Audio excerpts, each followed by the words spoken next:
This video demonstrates how to create a local repository using Sourcetree.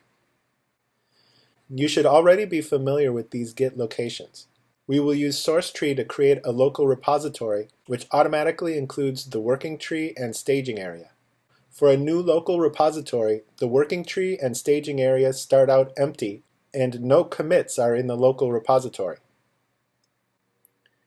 To create a local repository using Sourcetree, select New, then Create Local Repository.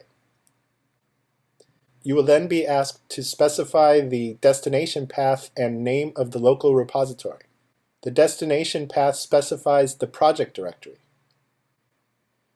Notice that in this example, the project directory is located inside the repos directory, which you should have configured as the default Git project directory location earlier.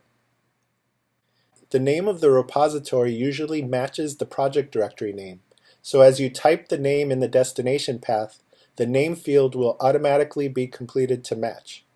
Here we are calling our project directory and repository repo A. We then click Create to create the local repository. We have now created a local repository named repo A. After you've created a local repository, you can navigate to your project directory on your file system. Here we've navigated to the repos directory, where we find our repo A project directory. Inside of the project directory, we see the hidden .git directory, which contains the staging area and local repository. You may need to make hidden directories visible in your file manager in order to see it. We have also just added a file called sampleprojectfile.txt to the working tree, just as an example project file that Git could manage.